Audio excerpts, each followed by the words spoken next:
Bismillahirrahmanirrahim. Assalamualaikum warahmatullahi wabarakatuh. Salam sejahtera buat semua. Terima kasih kerana terus bersama saya Cikgu Fafau dalam kelas pembelajaran geografi tingkatan 3. Dan untuk hari ini kita akan belajar bab yang keempat, iaitu tumbuh-tumbuhan semula jadi di Malaysia. Tetapi sebelum itu, jangan lupa like, subscribe dan tekan butang loceng untuk menerima notifikasi terkini video-video terbaru dari Cikgu Fafau Channel.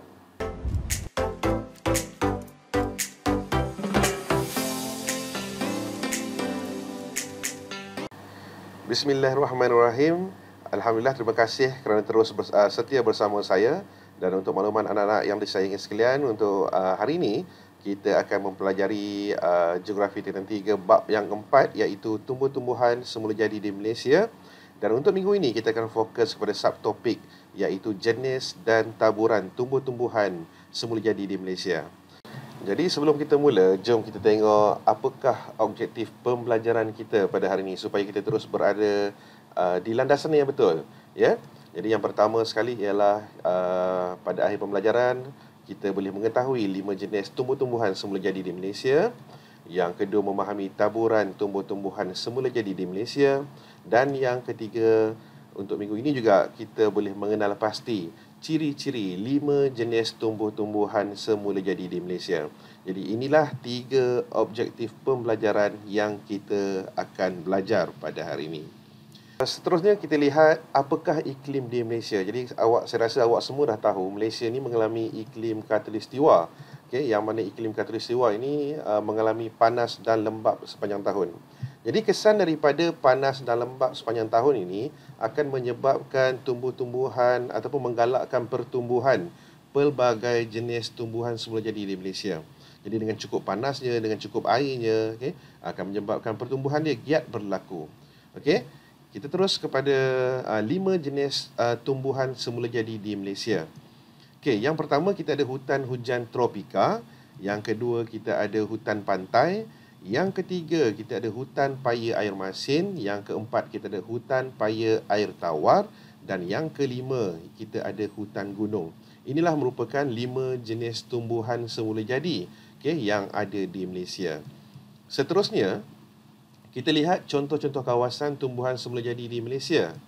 Yang pertama, kalau kita lihat tumbuhan semula jadi hutan hujan tropika. Contohnya di Banjaran Titiwangsa. Mungkin awak masih ingat lagi Banjaran Titiwangsa, tulang belakang di semenanjung Malaysia. Kita juga lihat hutan gunung, contohnya di Taman Negara Gunung Mulu Sarawak. Tumbuhan semula jadi hutan pantai, contohnya di pesisiran pantai Dungun di Terengganu. Hutan paya air tawar di Tasik Bera Pahang, hutan paya air masin di Larut Matang Perak. Inilah contoh-contoh kawasan tumbuhan semula jadi di Malaysia. Seterusnya kita lihat contoh-contoh bergambar.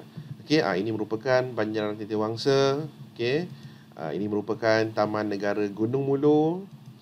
Seterusnya pesisiran pantai Dungun di Terengganu, Tasik Bera di Pahang, dan akhir sekali ialah di Larut Matang, Perak.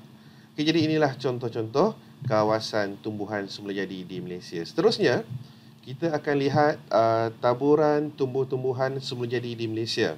Ini merupakan peta Malaysia. Kalau awak lihat, kalau di Malaysia ni, di Semenanjung dan di Sabah dan Sarawak ini, kita kaya sebenarnya dengan tumbuh-tumbuhan semula jadi hutan hujan tropika.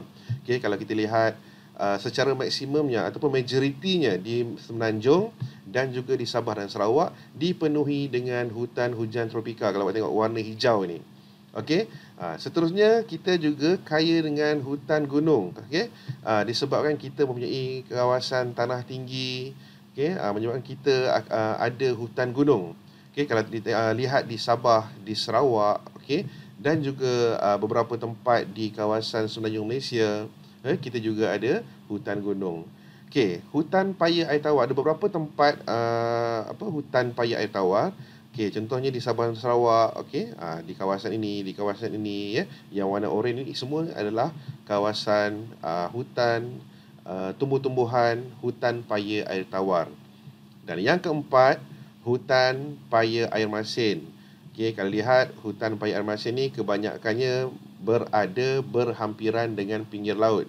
Okey, ini di atas, okey, di semenanjung Malaysia ada, okey, dan di Sabah dan Sarawak. Dan akhir sekali ialah hutan pantai juga berada berhampiran dengan pinggir laut. Kalau tengok di pesisir pantai Kelantan, Terengganu, okey, Johor, okey, dan sebagainya. Okey. Jadi inilah antara taburan tumbuh-tumbuhan semula jadi di Malaysia berdasarkan peta Malaysia yang telah ditunjukkan. Seterusnya anak-anak sekalian, kita akan belajar ciri-ciri tumbuhan semula jadi di Malaysia. Kita lihat satu persatu. Kita mulakan dengan tumbuh-tumbuhan semula jadi hutan hujan tropika. Okey. Ciri hujan tropika ni ada 6. Yang pertama ialah tumbuh-tumbuhannya berakar banir. Apa maksud banir ni kita akan lihat sebentar lagi. Seterusnya hutannya berlapis-lapis, daunnya malar hijau, okey, pokoknya malar hijau, daun pokok besar, dahannya tersebar dan juga pokok-pokoknya tinggi. Okey, jadi ini ialah 6 ciri-ciri hutan hujan tropika. Baik, anak-anak yang disayangi sekalian, okey, kalau kita lihat inilah yang dikatakan sebagai akar banir. Okey, yang telah saya terangkan tadi, akar banir. Mungkin awak pernah melihat, okey, akar jenis ini.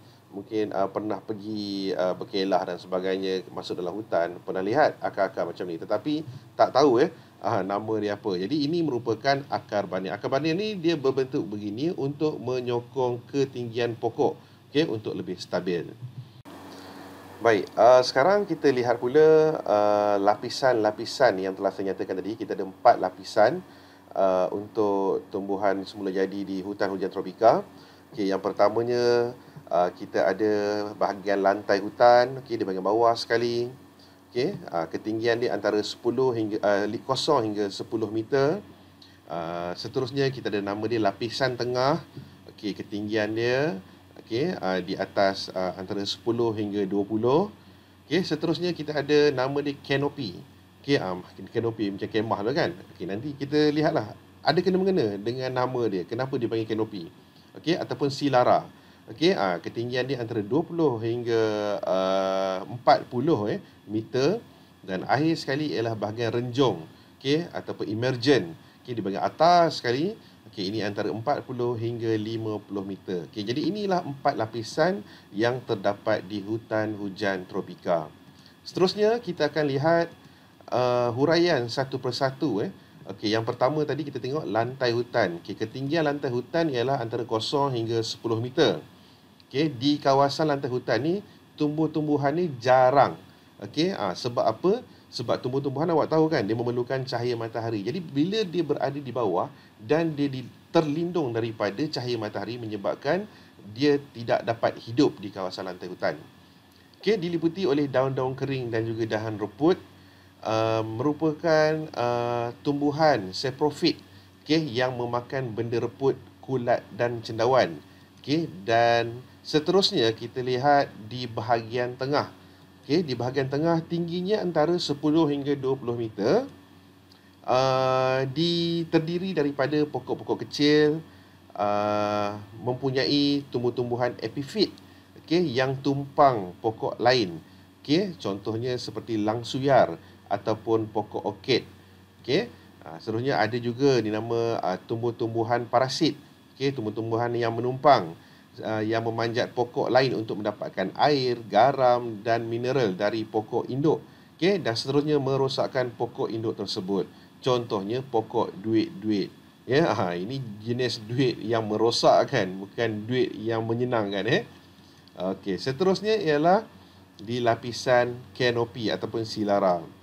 Okey, berada di ketinggian antara 20 meter sehingga 40 meter. Okey, ini dia berfungsi melindungi cahaya matahari dari sampai ke lantai hutan. Dia melindungi matahari. Sebab itulah mungkin nama dia dinamakan sebagai kanopi. Okey, dia tutup. Okey, dia tutup cahaya matahari supaya tidak tembus ataupun tidak sampai ke lantai hutan. Dan akhir sekali renjong ataupun emergent, okey, yang di bahagian atas tadi, okey, tingginya antara 40 hingga 50 meter. Terdiri daripada pokok kayu keras dan pokok-pokok ini tumbuh dengan rapat. Okey, dan akhir sekali batang pokok-pokok ini lurus dan tinggi untuk mendapatkan cahaya matahari. Okey, inilah ciri-ciri tumbuhan semula jadi berdasarkan 4 peringkat ataupun 4 lapisan di hutan hujan tropika. Okey, anak-anak sekalian, kita teruskan lagi dengan ciri-ciri tumbuhan semula jadi di Malaysia dan kita fokus pula kepada hutan pantai. Okey, ini ialah profil hutan pantai. Okey, kalau kita lihat di sini ada pokok kelapa, pokok bengkuang, pokok renek, pokok ru. Okey, ini contoh-contoh lah. Okey, profil hutan pantai. Jadi kita tengok huraian dia. Okey, hutan pantai ni tumbuh di kawasan pantai berpasir. Okey, yang kedua, antara contoh-contoh tumbuhan ataupun contoh pokok yang hidup di kawasan hutan pantai ialah pokok ru. Okey, ni contoh pokok ru. Pokok kelapa. Okey, pokok tapak kuda. Mungkin nampak dalam gambar rayah ni tak jelas. Kejap lagi saya akan tunjuk dengan lebih jelas lagi. Dan akhir sekali ialah pokok mengkuang. Okey. Dan ketinggian pokok dan jenis pokok ini berbeza mengikut jarak dari pantai. Okey, kalau awak lihat, okey, semakin dekat dengan pantai, okey, pokoknya agak renek. Okey, and then ada yang tinggi. Ini pokok kelapa yang tinggi, okey, mengikut jarak, okey, dari pantai. Ini contoh pokok tapak kuda. Mungkin awak pernah lihat di pantai-pantai, pernah pergi mandi dan sebagainya. Okey, ini pokok tapak kuda nama dia. Okey, kadang-kadang kita ni nampak aje macam ni menjalar sebagainya, semua kita panggil rumput kan. Okey, ini nama dia pokok tapak kuda. Okey, ini contoh pokok mengkuang. Okey, antara tumbuhan semula jadi di kawasan hutan pantai. Okey, seterusnya kita teruskan lagi dengan kawasan hutan paya air tawar. Okey, ini profil hutan paya air tawar di kawasan gambut. Okey, kita lihat dia juga ada 3 peringkat, 3 lapisan. Kita ada lapisan kanopi atau silara, juga lapisan tengah dan juga lapisan pokok renek. Okey, lihat huraian dia.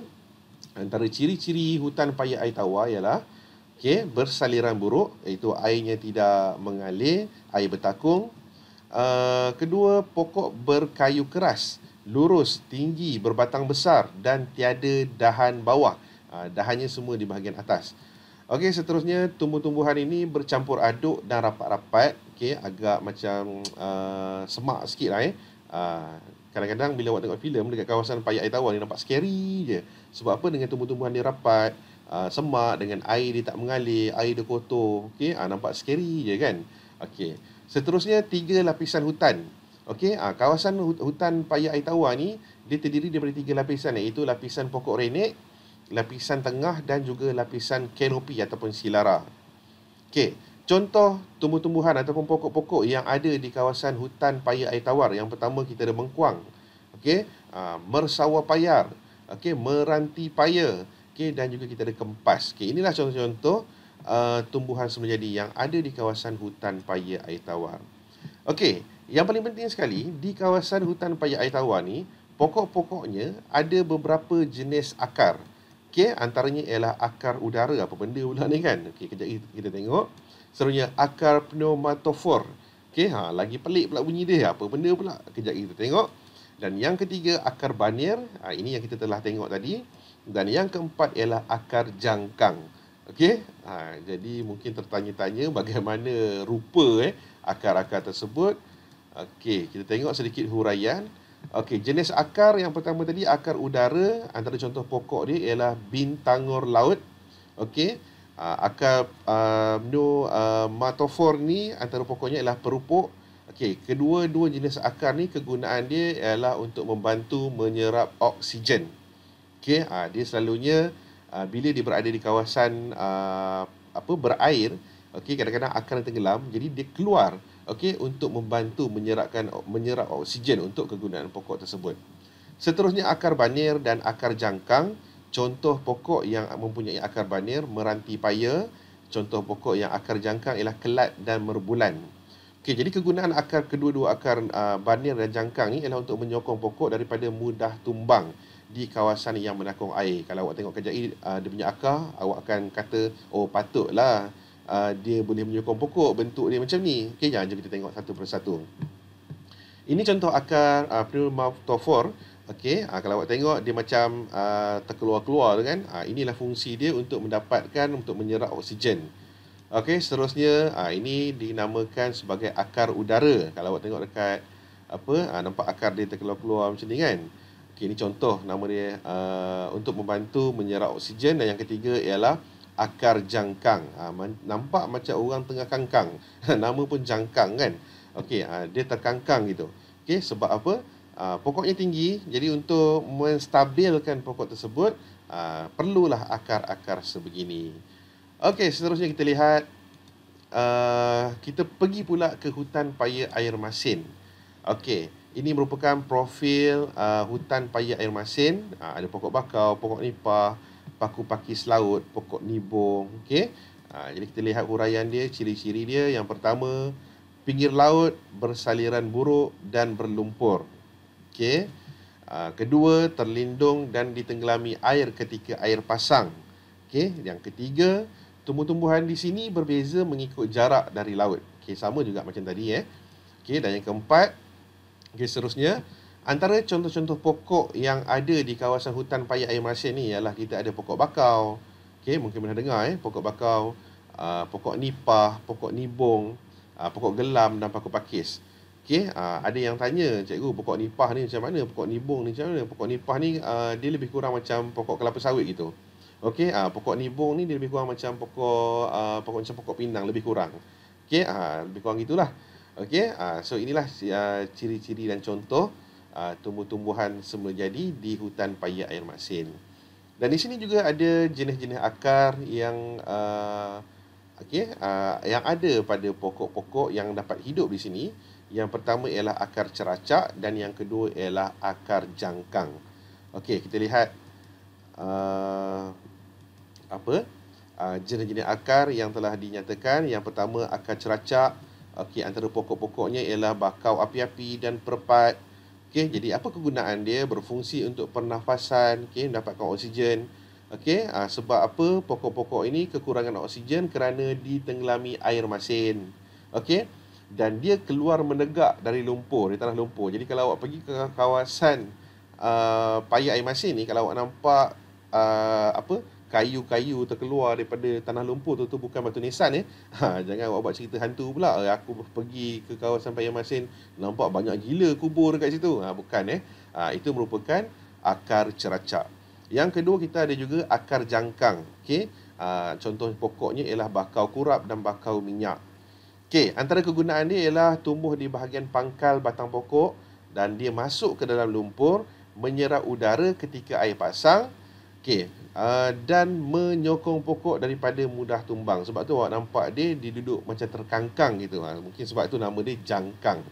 Okey, ni contoh akar ceracak nampak tercacak-cacak gitu. Memang nampak sekali imbas macam kubur kan, batu nisan tu kan.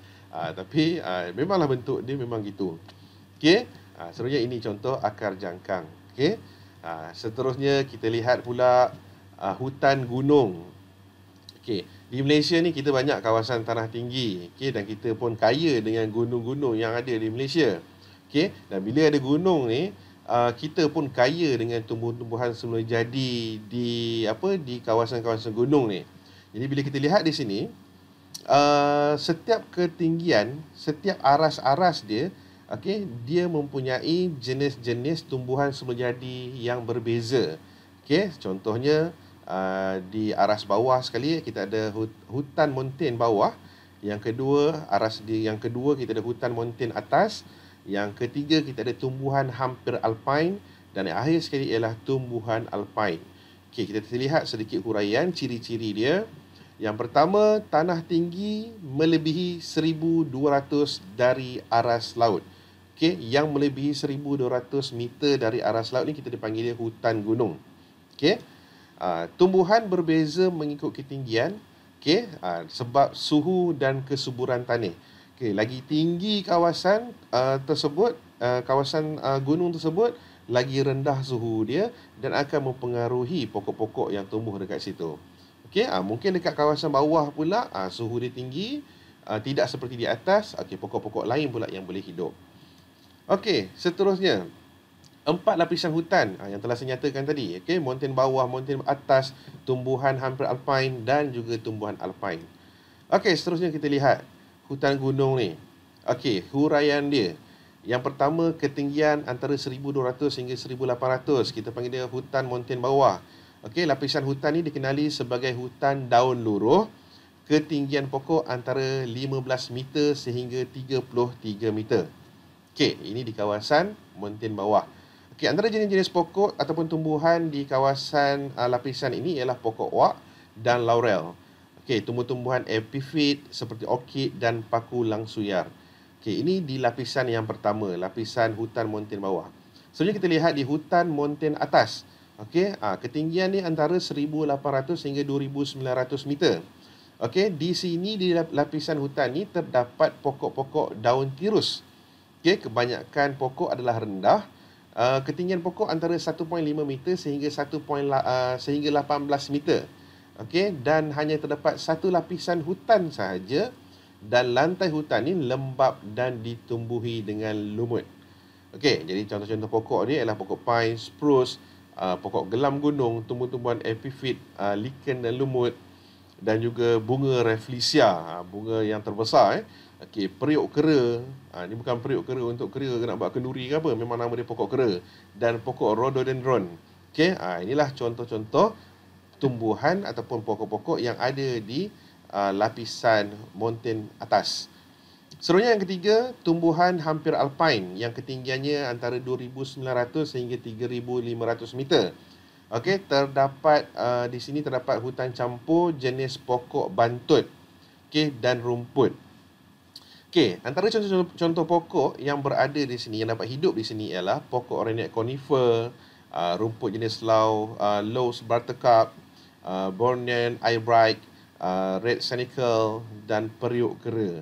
Banyak periuk kera kat sini untung kera tu. Dan yang last sekali ialah lapisan tumbuhan alpine di kawasan yang melebihi 3,500 meter. Okey, kalau semakin tinggi ni pokok dia akan semakin kerenik, semakin kecil je. Okey, semakin rendah. Okey, terdapat tumbuhan renek dan lumut. Okey, contohnya pokok orkid dan lumut. Okey, kalau awak pergi ke Gunung Kinabalu, kalau macam saya dulu pernah mendaki Gunung Kinabalu kan. Okey, kalau sampai di puncak tu, yang ada hanyalah batu-batuan dan pokok-pokok lumut yang disebabkan oleh kelembapan dan sebagainya. Itu saja. Okey, tapi bila nak mendaki dari bawah tu, awak akan jumpalah macam-macam pokok. Semakin lama dia berbeza mengikut aras-aras dia. Okey, ini contoh bunga rafflesia. Kalau yang tak pernah tengok lah kan, inilah contoh bunga rafflesia, cantik, okey, dan besar. Okey, itu sahaja untuk pembelajaran kita pada hari ini. Terima kasih kepada semua kerana memberikan tumpuan dan perhatian kepada pembelajaran kelas kita pada hari ini. InsyaAllah, kalau tidak ada aral melintang, InsyaAllah kita akan jumpa lagi pada minggu depan dalam kelas kita, kelas geografi kita pada minggu depan. Dan sebelum kita akhiri kelas kita pada hari ini, jangan lupa like, subscribe dan juga tekan butang loceng untuk awak menerima video-video terkini dari Cikgu Fafau Channel. Jadi sekian, itu sahaja dari saya. Assalamualaikum warahmatullahi wabarakatuh dan terima kasih. Bye-bye.